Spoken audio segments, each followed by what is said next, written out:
What's up? It's Jeff from RetroArcadeGaming.com. That's all one word. Back with another edition of Port Battles, the series where we look at a specific classic arcade game and see how well or poorly it's been ported to various home console and computer systems over the years. A bit late with this episode, had a busy holiday weekend last weekend, a busy start to the week, which left me little time to work on this. So we kind of thrown it together in a hurry, so it may be a hot mess. But newer gamers know Capcom from its fantastic Street Fighter, Marvel vs. Capcom, Mega Man, Devil May Cry, and Resident Evil series. Today we travel back to their roots as a video game company. Their first video game, Vulgus, was released in May of 1984. About 7 months later, Capcom released our featured title and their fourth arcade game, 1942.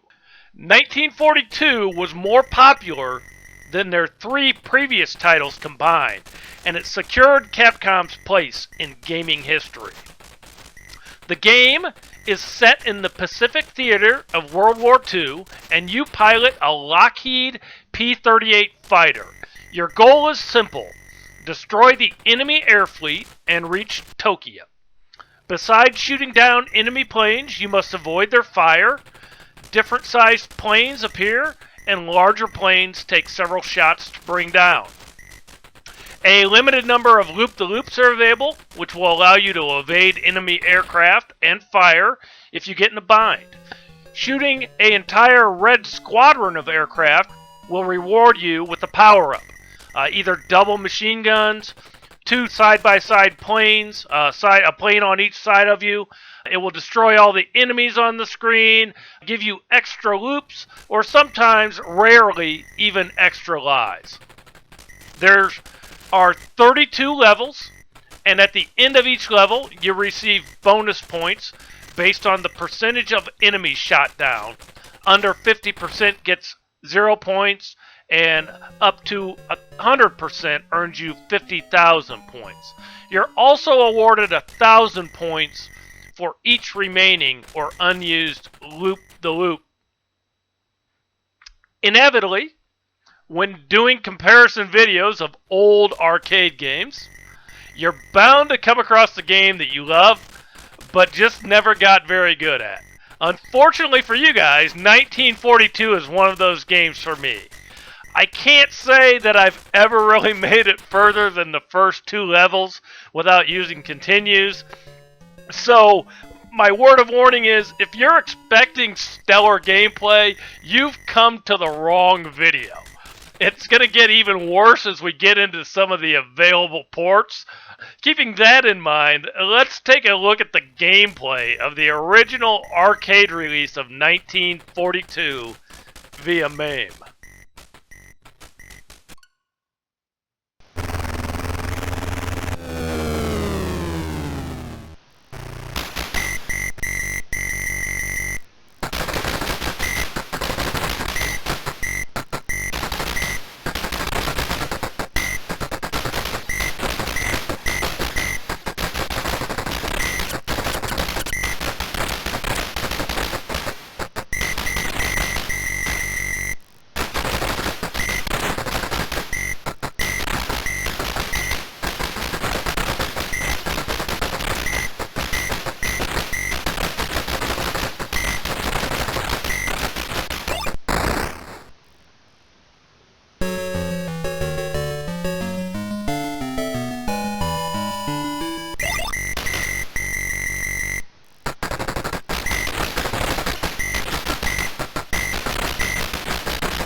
The TRS-80 color computer got a clone in 1985 entitled Fighter Pilot from Saguro Software. I said that in the last game, too. I don't know if I'm butchering their name or not. It's Saguaro.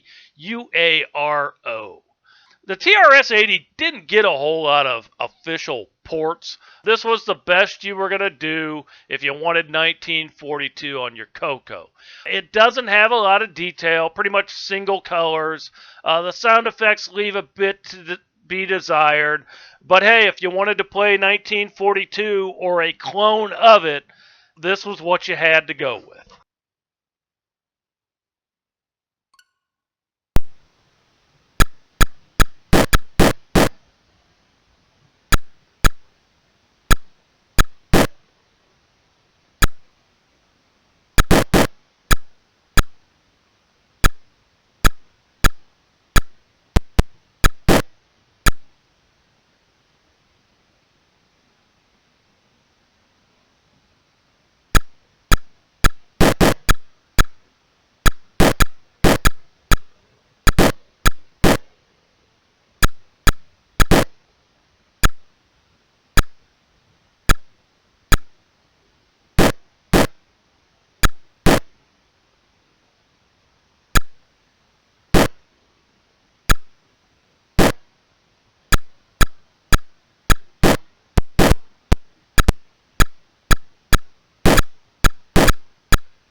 The Amstrad Color PC port was released by Elite in 1986.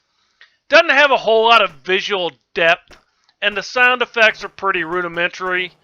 It does play though well, and it upholds the spirit of the original 1942 arcade game. It's not a bad effort for the Amstrad Color PC. I wish I could say the same for my gameplay.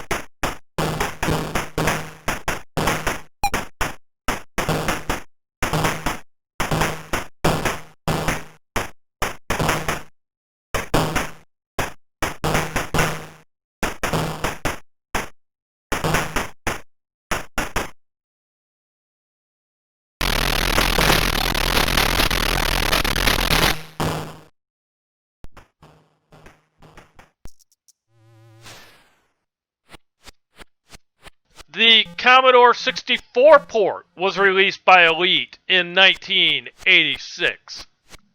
This one, I kind of got a love and hate relationship with. It looks decent. The graphics are a bit dated by Commodore 64 standards. It's a difficult port on the first few plays. The enemies move and fire fairly quickly. They also come up from behind you, and the screen is relatively short because of the way they put the information up top. So you'll get killed quite a few times until you figure out the patterns. Fortunately, it is pattern-based, so once you've got that down, it becomes a bit easier. Unfortunately for you guys, I still haven't learned the pattern, so I suck. This isn't one of my favorite ports that we'll look at today, and it's not a real great port by Commodore 64 standards.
MSX port was released in 1986 by ASCII Corporation. It's a decent port, but lacks some detail. The planes are single colors. The bullets are big red dots. But again, it plays pretty faithful to the original. While it's not the prettiest port we'll look at, it's a pretty nice play on the MSX.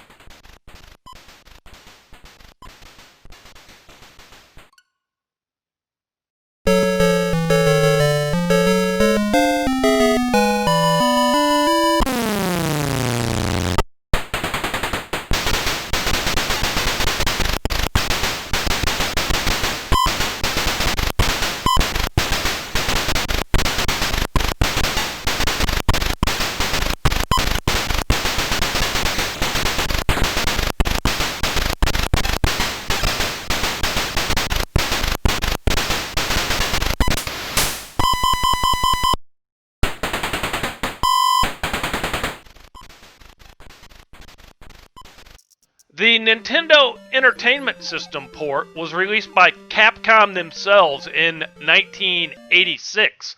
It was actually their first release for a home console. Considering that, it's a decent effort, but a bit basic in both graphics and sound. The soundtrack can get a bit annoying on long plays, which is what this game is designed for with its continue option. That's not really a limitation to this port. That soundtrack gets annoying on any port if you continue gameplay long enough. This one is fun to play, and probably the home version that most 1942 fans will recognize and be most familiar with. On the plus side, as I said, it did mark Capcom's foray into the home console market, and the rest, as they say, is history.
The ZX Spectrum port is another Elite release from 1986. Pretty typical Spectrum graphics, meaning there isn't a whole lot of detail. It is fairly colorful. Sounds are kept to a minimum. Overall, all things considered, it's not a bad port for the ZX Spectrum. You know, none of the Spectrum ports are going to wow you with their visuals. This one plays pretty well, though. It's a decent play on the Spectrum.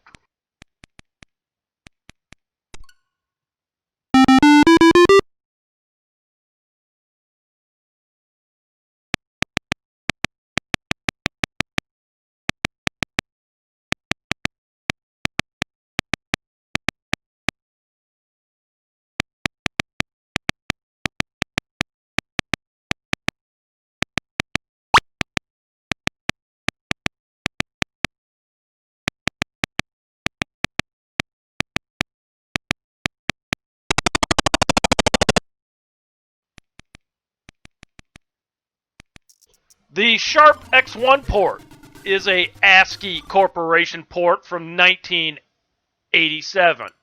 This one I think I have some emulation issues with. Regardless of what I do with this one, I've tried about 5 or 6 different emulators. It always freezes about 10 seconds into the game. And anytime the action gets heated, it slows down to a crawl. I don't think that's the way the port came out. I think that's an emulation issue. So you're going to get a look at how this one would appear. You're not going to get a great sense of how it actually plays until we get a little bit down the road here. Throw out the fact that it plays slow. It looks pretty darn good. It sounds okay.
The MSX2 port was released in 1987 by Zemina Software. That's Zemina.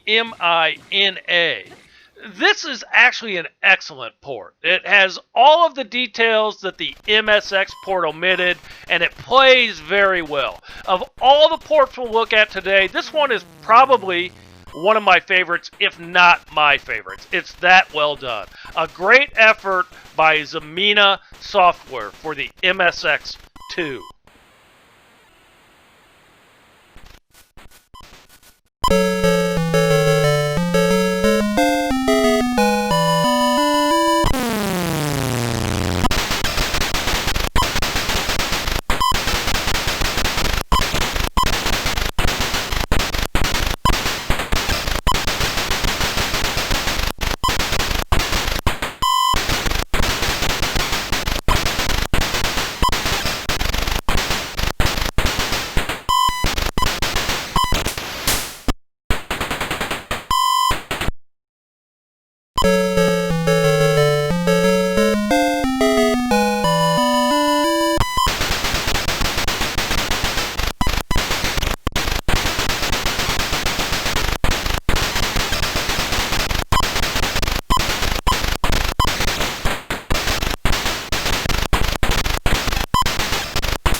The NEC PC-88 port was also released by ASCII Corporation in 1987. This one looks very similar to the Sharp X1 port, as you would expect. Fortunately, this one doesn't suffer from the slowdown issue that the X1 platform has. So, if you like this port, I'd imagine the X1 port running properly looks and plays very similar. It looks good, sounds pretty decent.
The Fujitsu FM-7 port is another 1987 ASCII Corporation release, and again, looks very similar to the previous X1 and PC-88 ports.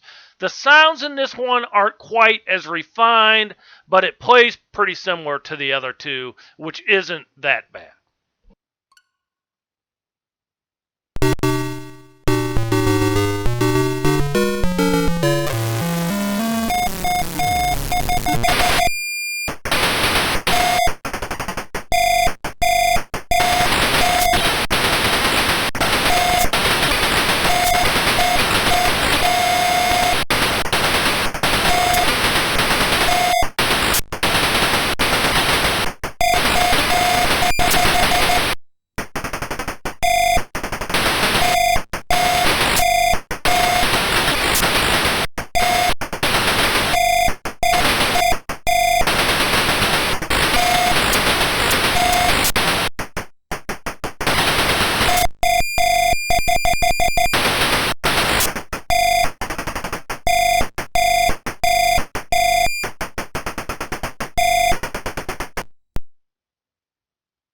The PlayStation got a port in 1998 via the Capcom Generations Volume 1 compilation.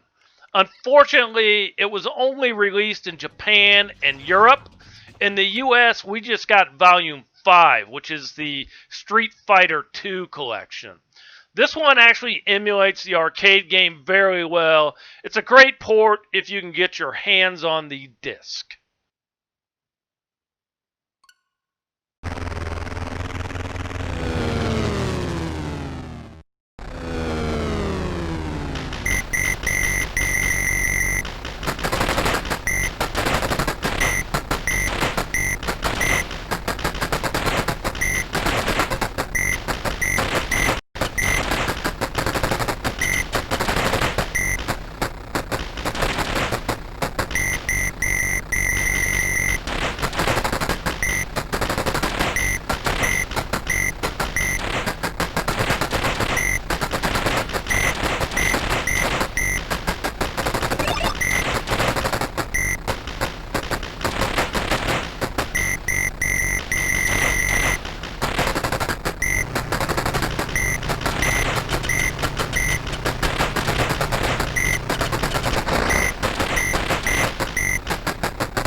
The Sega Saturn also got the Capcom Generations collection in 1998.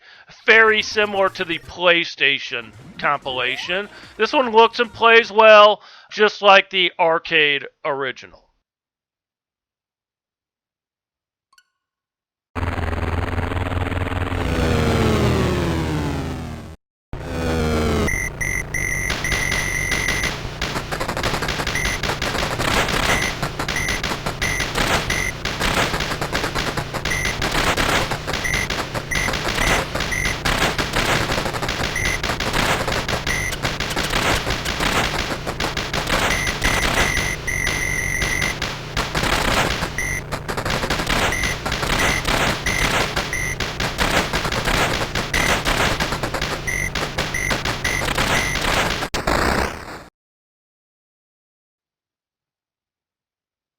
The Game Boy Color got a 2000 release by Capcom. This one for the Game Boy actually looks pretty good, plays pretty good. It does seem to play a bit slower than the arcade original. I say that because I seem to get further in this port without continuing than I do any other port. So something is different on this one that makes me a better player at the game. I'm not sure what that is, but this is a pretty solid release for the Game Boy Color.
PlayStation 2 was blessed with Capcom Classics Collection in 2003. Again, this is a compilation and looks and plays pretty much as you would expect 1942 to play. It's spot on.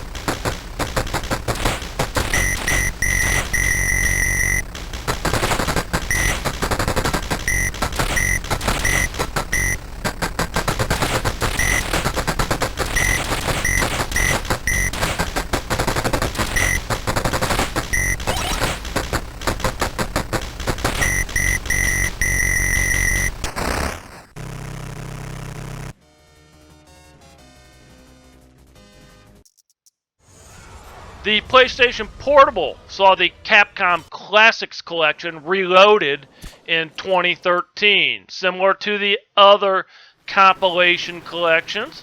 This one is a spot-on recreation of the arcade original. I love the PlayStation Portable. It's just a cool little device.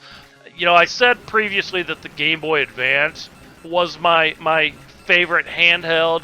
That was until the PlayStation Portable came out, and this thing probably tops it.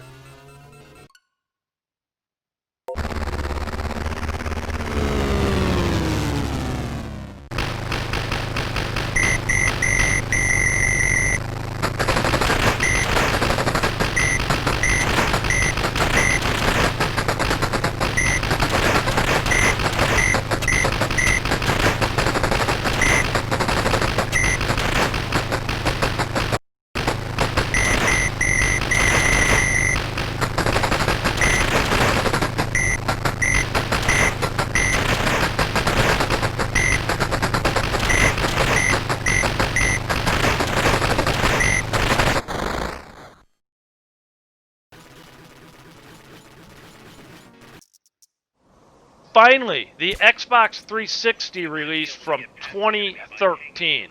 This one's a bit goofy in the packaging of this whole deal, in that you have to purchase the Capcom Arcade Cabinet first for $4.99, and then you can buy individual games or packs of games, ranging in price from $3.99 for individual games up to $24.99 for all the games. It plays as you'd expect it to play. It's a nice option if you're looking to play 1942 on the 360. I don't like the way it was packaged up. And if you bought an individual title, a lot of the packs are going to duplicate those titles. So you're going to end up either buying them all individually or buy the packs. If you're interested in this at all, I would just say splurge the $25 and buy the all-in-one pack.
that wraps it up. Our whirlwind look at 1942 ports. The arcade version was ported to the Nintendo eShop for the Wii, was available as a digital download for the PS3. There's Java and Brew versions for mobile devices, mobile phones. The iPhone and iPad got ports. To be honest with you, I haven't found a classic arcade game on those platforms whose controls I can stand. Other than that, it's a fairly comprehensive, although be it fairly quick look at the available ports and clones. While it's not my favorite game, it put Capcom on the video game map. And it deserves a place in our heart for that, if nothing more. Thanks for watching. We'll see you next time. Until then, happy gaming. Peace.